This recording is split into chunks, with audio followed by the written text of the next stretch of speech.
მოგესალმებით, თქვენ უყურებთ გამოშვებას Stock News. უწყვეტი საპროტესტო აქცია თბილისში და ასობით გაფიცული სხვადასხვა სფეროს თანამშრომლები. დღეს თბილისის ქუჩებში საპროტესტო მსვლელობა 11 საათიდან IT სფეროს წარმომადგენლებმა დაიწყეს. მათ შეუერთდნენ სტარტაპერები, სტუდენტები, HR სპეციალისტები, ფინანსისტები, ტრენერები, მუსიკის სფეროს წარმომადგენლები, მარკეტერები, PR-ები, ადვოკატები, იურისტები, ელექტრონული მუსიკის და საკლუბო კულტურის წარმომადგენლები. ისინი საქართველოს პარლამენტთან შეიკრიბნენ და აქციაზე უკანონო დაკავებული აქტივისტების განთავისუფლებას და ხელახალი არჩევნების ჩატარებას ითხოვენ. 8 საათიდან აქცია შეუერთდნენ ფსიქოლოგებიც. არარუსულ რეჟიმს განთავისუფლდნენ უკანონო პატიმრები, დაინიშნოს ახალი არჩევნები. ხვალ 16 საათზე რუსთაველის ძეგლის მიმდებარედ საპროტესტო აქცია დაანონსდა ახალციხეშიც. საქართველოს ევროპული ცივილიზაციის განუყოფელი ნაწილია, თქვა საქართველოს პატრიარქმა ილია მეორემ.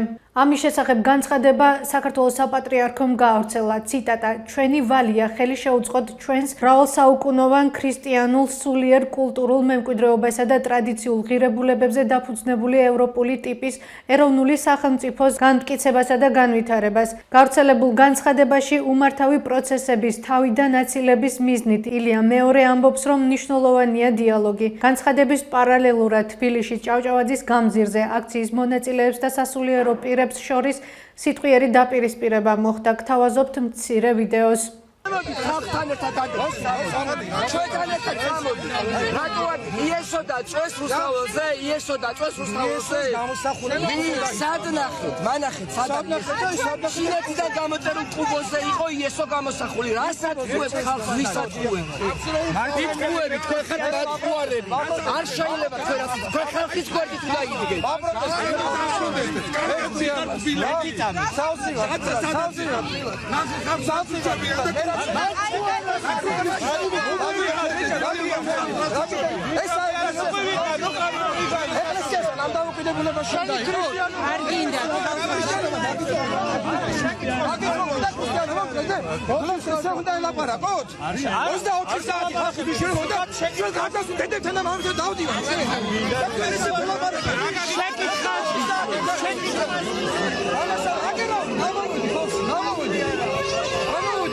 დავესო ხალხში ვიდაკეთელი ჩემი ცხოვრება.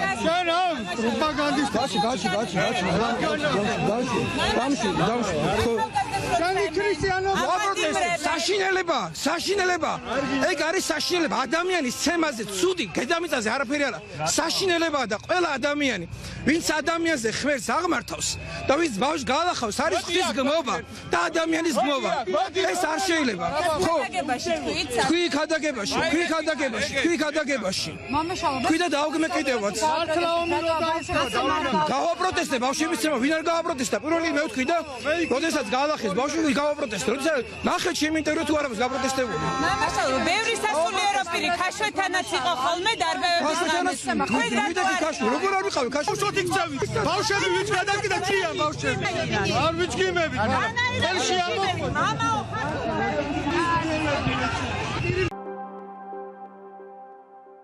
ამერიკამ სავიზო შეზღუდვები კიდევ 20 ქართველ მაღალჩინოსანს დაუწესა. მათ ვინც საქართველოში დემოკრატიას ძირს უთხრიან. ამის შესახებ განცხადება სახელმწიფო დეპარტამენტის პრესამსახურმა მეთიუ მილერმა გაავრცელა. გავრცელებული განცხადების მიხედვით ვიზის გაცემა იკრძალება იმ პირებზე, რომლებიც პასუხისმგებელი ან თანამონაწილეები არიან საქართველოში დემოკრატიის ძირის გამოთხრაში. ამავე წყაროს ცნობით სანქცირებულ პირებს შორის არიან ქართული ოცნების მინისტრები, პარლამენტის დეპუტატები, სამართალდამცავები და უსაფრთხოების წარმომადგენლები და კერძო პირები. მათივე ინფორმაციით გეგმავენ სავიზო შეზღუდვები დაუწესონ სხვა პირებსაც.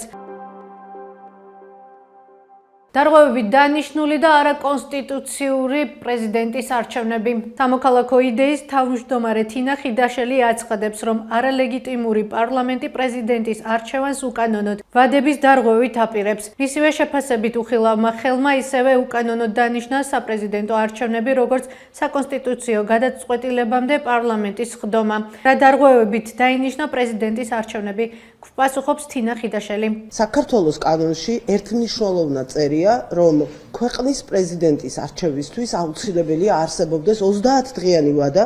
მე ხახ მუხრების ციტირებას არ დავიწყებ, თუმცა ყველას, ვისაც აინტერესებს, შეუძლია ნახოს შესაბამისი მუხრების საარჩევნო კანონმდებლობის.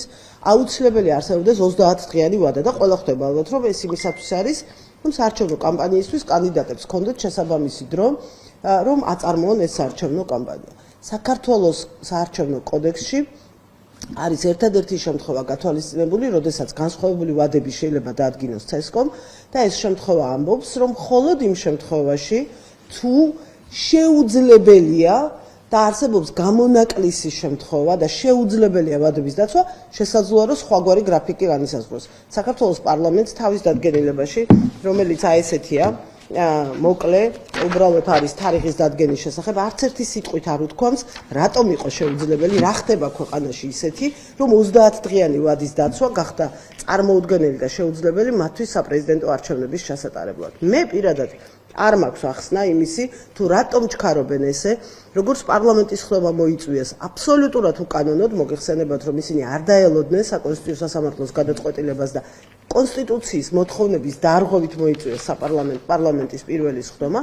ზუსტად ასე კონსტიტუციით და კანონით დადგენილი ვადების დარღვევით ატარებენ ახლა საპრეზიდენტო არჩევნებს. არჩევნები, რომელსაც ხვალ საქართველოს პარლამენტში ჩაატარებენ, იქნება უკანონო და არის ანტიკონსტიტუციური. ხაზგასმით ვამბობ, არა მხოლოდ იმიტომ, რომ არალეგიტიმური პარლამენტის მიერ ხდება ყაველაშვილის პრეზიდენტად გამწესება, არამედ იმიტომაც, რომ კონსტიტუციის კონკრეტული მუხლები ირღვევა ამ არჩევნების ჩატარებით. შესაბამისად, ყველა ეს მოქმედება, რომელსაც ხვალ იმ შენობაში რუსთაველის 8-ში შევარდნილები რომ არიან და დაკავებული რომ აქვთ ხალხი განახორციელებს, ყველა ეს მოქმედება გამოცხადდება უკანონოდ და ძალადაკარგულად მაშინვე, როდესაც ამ ქვეყანაში დაბრუნდება სამართლიანი მართლმსაჯულება და შესაძლებელი გახდება ქვეყნის კანონიერ სივრცეში დაბრუნება. ახალციხე ნინოწმინდის საავტომობილო გზის მონაკვეთზე შეზღუდვები დაწესდა. მიზეზი ქარბუქი და დაბალი ხილვადობა. ამის შესახებ ინფორმაციას საავტომობილო გზების დეპარტამენტი ავრცელებს. ამავე წყაროს ცნობით, ზემოთხსენებულ გზაზე შეზღუდულია მისაბმელიანი და ნახევრად მისაბმელიანი ავტოტრანსპორტის მოძრაობა, ხოლო დანარჩენი სახის ავტოტრანსპორტისთვის მოძრაობა თავისუფალია. როგორი ვითარებაა ნინოწმინდის მუნიციპალიტეტში და იწმინდება თუ არა საავტომობილო გზები? ნინოწმინდის მერიაში ჩვენს ზარებს არ პასუხობენ. ამერიკის ახალი ხელისუფლების საგარეო პოლიტიკა, რუსეთი, ჩინეთი და ჩრდილო კორეა. ვრცლად გიტოვებთ სტუდია ვაშინგტონს. მეტი და დეტალური ინფორმაციისთვის ეწვიეთ ჩვენს ვებგვერდს TokTV.G და Facebook გვერდს TokTV. გმადლობთ რომ გვიყურებთ. ორშაბათამდე.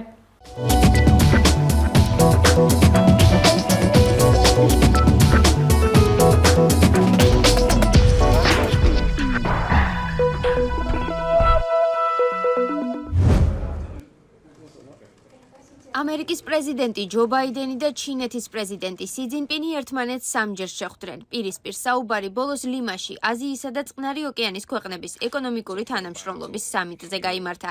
ბაიდენმა მაშინ ღრმა შეშფოთება გამოთქვა იმაზე, რომ ჩინეთი რუსეთს უჭერს მხარს, რაც ვაშინგტონის შეფასებით უკრაინაში ომს ახანგრძლივებს. მან ჩრდილოეთ კორეის მიერ ჯარისკაცებით რუსეთის დახმარებაც დაგმო. სი ძინპინი კი ამბობს, რომ ჩინეთი სამშვიდობო მოლაპარაკებების ხელშეწყობას და სტაბილურობის მომტან ძალად ყოფნას ცდილობს. ნატოს წევრ მოკავშირეებთან შეხვედრისას სახელმწიფო მდივანმა თქვა, რომ ევროპელი ლიდერები ამერიკის მსგავსად მოუწოდებენ ჩინეთს შეწყვიტოს მატერიალური დახმარება რუსეთისთვის, რომელიც თავის მხრივ ევროპის უსაფრთხოებას ემუქრება. ბოლო 4 წლის განმავლობაში ჩვენ უპრეცედენტო ერთობა გვქონდა მოკავშირეთა შორის იმ გამოწვევებთან დაკავშირებით, რასაც ჩინეთი უქმნის ტრანსატლანტიკურ უსაფრთხოებას. ეს გულისხმობს რუსეთის თავდაცვის ინდუსტრიის კრიტიკულად მნიშვნელოვან მხარდაჭერას, რომელიც საშუალებას იძლევა რუსეთის აგრესია გაგრძელდეს და გააქტიურდეს. ის, რაც ცივი ომის დასრულების შემდეგ ევროპული უსაფრთხოებისთვის უდიდესი საფრთხეა. ჩინეთის ოფიციალურმა პირებმა ჩრდილოეთ კორეის მიერ რუსეთში ჯარისკაცების გაგზავნის თაობაზე საჯარო კომენტარი არ გააკეთეს. თუმცა ანალიტიკოსების აზრით ეს სიჩუმეც მიუთითებს იმას, რომ ჩინეთს აწუხებს ეს საკითხი და მის ორ მეზობელს შორის მზარდი სამხედრო თანამშრომლობა მას მნიშვნელოვან დილემას უქმნის. რუსეთის პრეზიდენტ პუტინისა და სის ურთიერთობა არაა ისეთი მტკიცე ან მჭიდრო, როგორიც ჩვენ ზოგჯერ გვგონია. პუტინი იმას გააკეთებს, რაც მისი ინტერესია და აუცილებლად სულაც არ აცნობებს ჩინეთს იმას, თუ რას აკეთებს. არ მჯერა, რომ ჩინელებმა წინასწარ იცოდნენ მაგალითად იმ თავდაცვითი პაქტის შესახებ, რომელიც პუტინსა და ჩრდილოეთ კორეას შორის გაფორმდა. ზოგიერთი ყოფილი ამერიკელი ოფიციალური პირი ამბობს, რომ რუსეთსა და ჩრდილოეთ კორეას შორის გამოკვეთილმა პარტნიორობამ უსაფრთხოების კუთხით შესაძლოა აღმოსავლეთ აზიაში ჩინეთის სტრატეგიული პოზიციები შეასუსტოს და გრძელვადიანი შედეგები ჰქონდეს, რაც პეკინისთვის სასიკეთო არ იქნება.